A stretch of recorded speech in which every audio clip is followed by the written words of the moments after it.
Salões de beleza e barbearias comemoram volta ao funcionamento após a flexibilização. O EPB pretende implantar aulas remotas durante a pandemia. Bandidos assaltam posto de combustíveis na Avenida Assis Chateaubriand. E ainda, protetores faciais lúdicos contribuem no atendimento de pacientes do Hospital da Criança. Hoje é terça-feira, 16 de junho de 2020. O Borborema Notícias começa agora.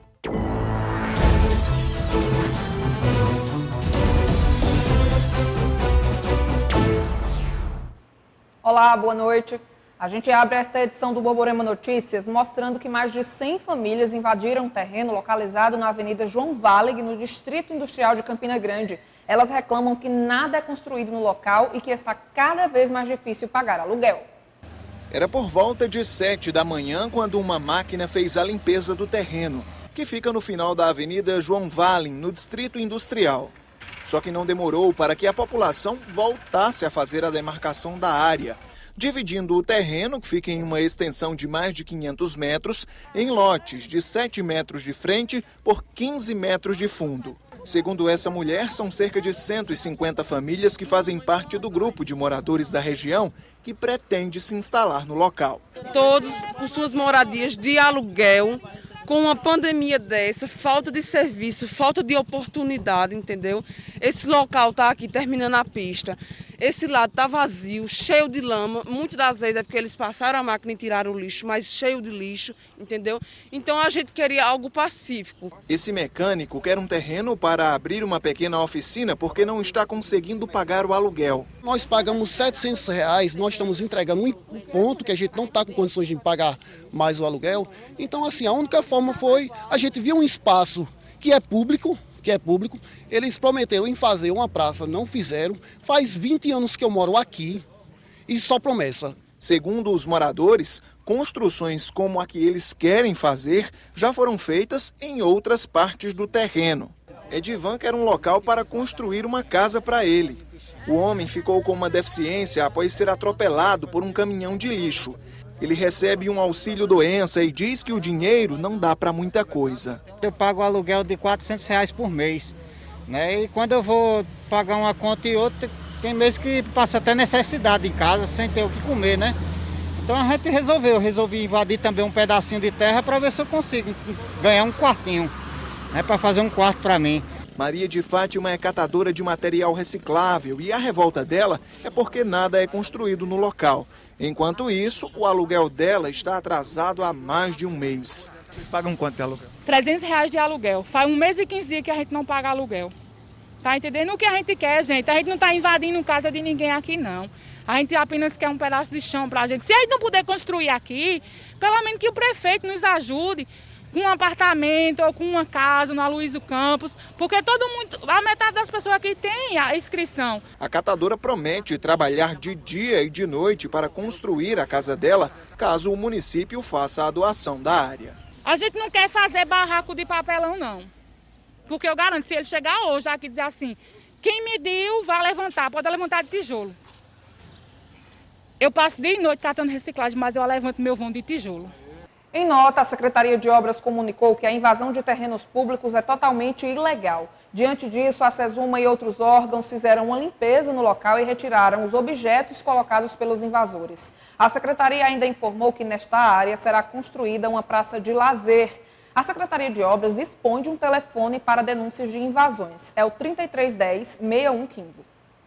E a gente continua com as notícias policiais. Bandidos armados assaltaram um posto de combustíveis que funciona na Avenida Assis Chateaubriand, no Distrito Industrial. Quem mostra os detalhes para a gente é o repórter Paulo Pessoa. Acompanhe. O armário dos funcionários, que fica em uma sala nos fundos do posto de combustíveis, ficou completamente destruído. Um sinal da ação violenta dos bandidos. O crime aconteceu por volta de 10h30 da noite desta segunda-feira. 2 homens chegaram a pé com uma garrafa PET pedindo para abastecer. Como o recipiente não tinha o selo do Inmetro, os frentistas disseram que não podiam fazer o abastecimento. Foi nessa hora que eles sacaram a arma e anunciaram o assalto. Foi naquela brutalidade, tá ligado? Pedindo celular, dinheiro. Quem estava no momento fizeram o arrastão geral. Ameaçando toda hora que ia atirar e a gente naquele modelo, né? Ficando calmo, esperando eles recolher o dinheiro e ir embora. Os dois estavam armados ou só um? Só um que estava armado, o que deu para ver, né? No momento a gente fica muito nervoso, só espera que eles recolham o dinheiro do posto e vão-se embora e deixam a vida da gente. Os criminosos levaram uma motocicleta de um cliente, 4 celulares, além de aproximadamente R$1.000. A moto e um dos celulares foram encontrados abandonados nas imediações de onde o crime aconteceu. As vítimas acreditam que os bandidos pensaram que o veículo e o aparelho tivessem rastreadores. Essa não é a primeira vez que o posto é alvo de bandidos. Somente este ano foi a 4ª ação criminosa. O frentista, vítima do assalto, trabalha no local há alguns anos e já viu vários crimes. E você trabalha aqui há quanto tempo? Há 6 anos. Quantos assaltos desde que você começou a trabalhar? 19 assaltos, se eu não me engano.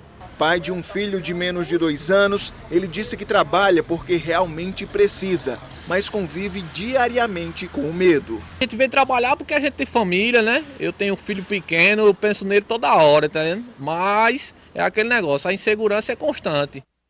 A polícia prendeu 3 homens na zona rural de Santa Cruz, no sertão do estado. Com eles foram apreendidos munições de fuzil, pistola, entre outros objetos. Veja essa e outras notícias no nosso Giro Policial.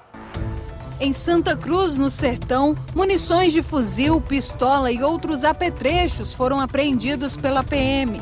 O caso ocorreu na zona rural e o material pertencia a uma quadrilha de assalto a bancos. A apreensão aconteceu após troca de tiros com um bando. Na ação, 3 homens foram presos. Em Catolé do Rocha, também no sertão do estado, uma motocicleta foi roubada no final da tarde de ontem. O caso ocorreu na PB 325. Segundo a PM, o proprietário do veículo retornava para casa quando foi abordado por homens armados que ainda não foram localizados. Em Souza, um acidente deixou 2 feridos na tarde de ontem. O caso aconteceu quando 2 suspeitos em uma moto fugiram de uma abordagem da PM e colidiram com um carro. O SAMU prestou atendimento aos feridos e os homens foram presos. Veja no próximo bloco, Detran retoma atividades presenciais com agendamento prévio pelo site. E ainda, salões e barbearias voltam a funcionar em Campina Grande. E agora a gente fala sobre a flexibilização das atividades econômicas em Campina Grande. Os salões de beleza e barbearias já estão funcionando, mas com algumas regras, respeitando as normas de segurança e garantindo a saúde dos clientes. Salões de beleza e barbearias estão incluídos na lista de estabelecimentos que podem retornar às atividades após o processo de flexibilização das atividades econômicas em Campina Grande. Uma medida que já estava sendo bastante esperada. Laudicea, por exemplo, é proprietária de um salão de beleza e sofreu muitos prejuízos com o isolamento social decretado por causa da pandemia. Tivemos prejuízo porque reduziu, vamos dizer, quase 100%, né, a nossa renda. E para me reinventar, eu comecei a fazer a revenda de produtos para manutenção do cliente em casa, revenda de kits de tratamentos. E eu vendia e meu esposo fazia a entrega, delivery. Aí foi assim que eu consegui ainda recuperar um pouco da renda, né, manter. O retorno agora acontece de modo diferenciado, seguindo todas as regras sanitárias que previnam qualquer tipo de contágio. Estamos trabalhando dentro das normas da vigilância sanitária, mantendo a higiene do material. A cada cliente a gente higieniza o material, faz a asepsia das cadeiras com álcool 70. Nesta barbearia, o anúncio de todos os cuidados já começa na porta de entrada. A precaução segue no interior do estabelecimento. Usando máscara, gel, esterilizando tudo, até sofá, tesoura, até os braços da cadeira. A Slam precisou se virar atendendo em domicílio para superar a crise. Para reduzir os custos também, né? Porque eu tenho uma filha, tenho uma mulher, uma casa, então A minha saída foi atender a domicílio.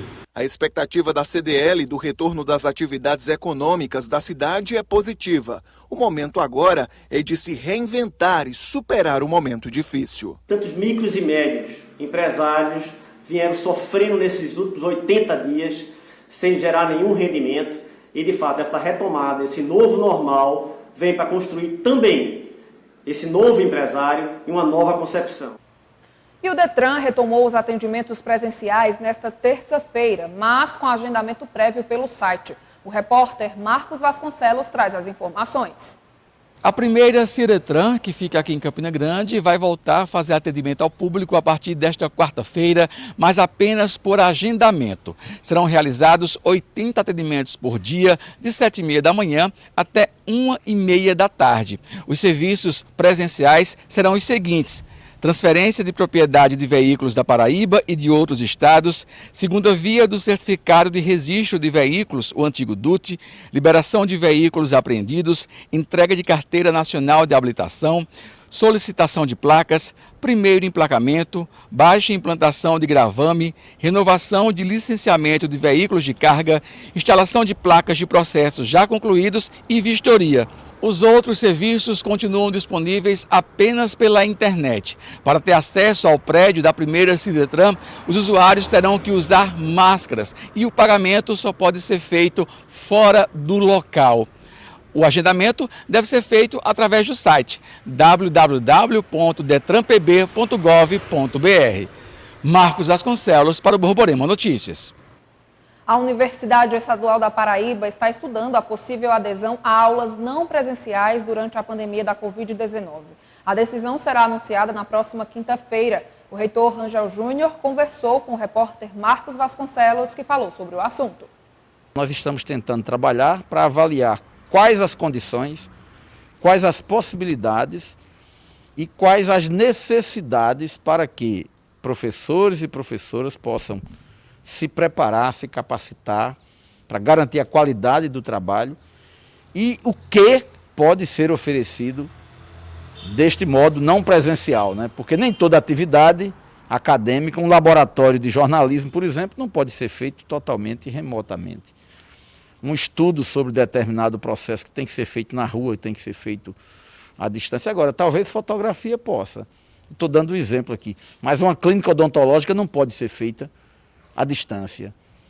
Então, é essa natureza de atividades que nós estamos mapeando tudo e convidando os professores e professoras a refletir, a analisar a sua atividade, o seu mistério ali, a sua área, e identificar que atividades podem ser feitas de forma não presencial e quais as condições necessárias para que isso aconteça. E aí cabe à universidade garantir essas condições. Agora, reitor, como é que fica a realidade daqueles alunos que não têm, às vezes, um celular que pega internet, ou não tem acesso à internet ou a computador?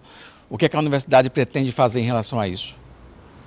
O nosso desafio grande está em duas frentes. Uma é a conquista das pessoas para aderirem a essa tese.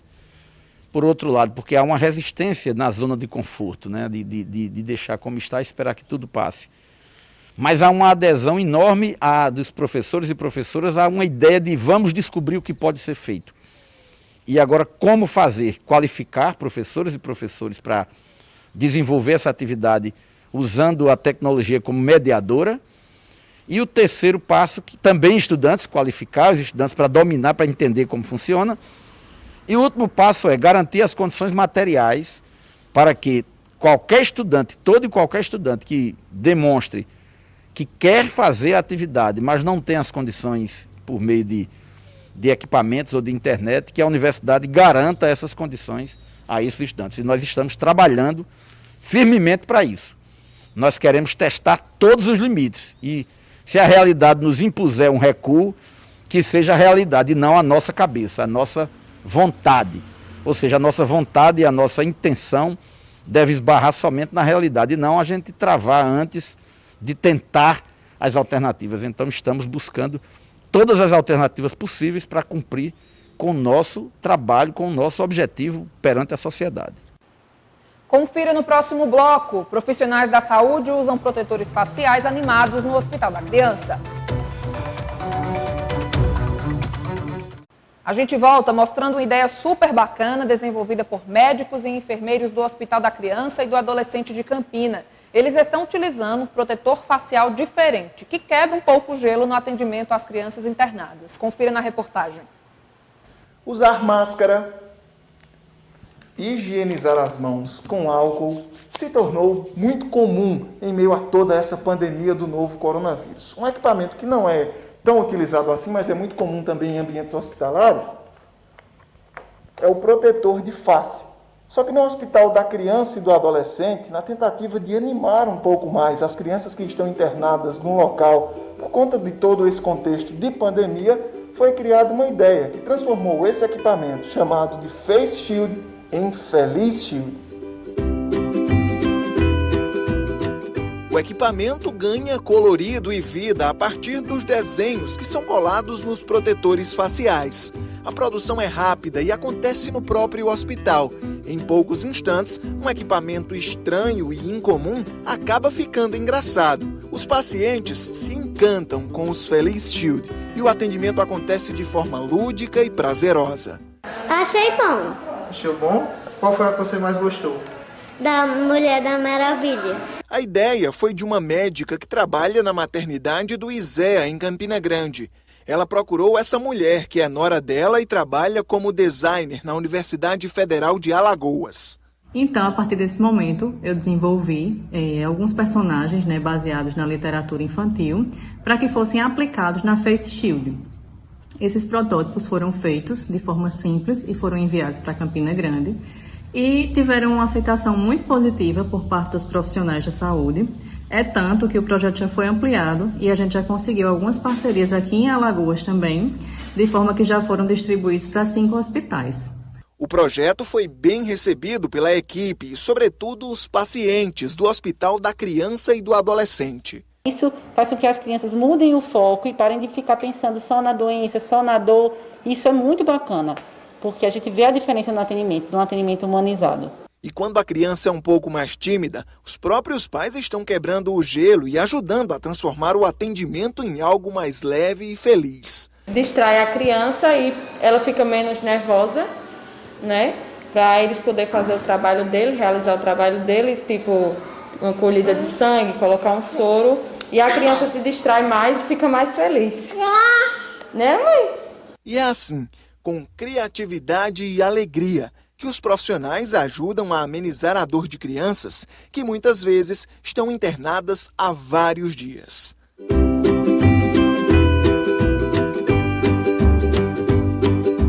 E a gente encerra o Borborema Notícias de hoje falando do momento junino de sábado. As atrações já foram confirmadas. Sâmia Maia, Capilé e Garotinho Cantor vão garantir a animação dos forrozeiros em casa.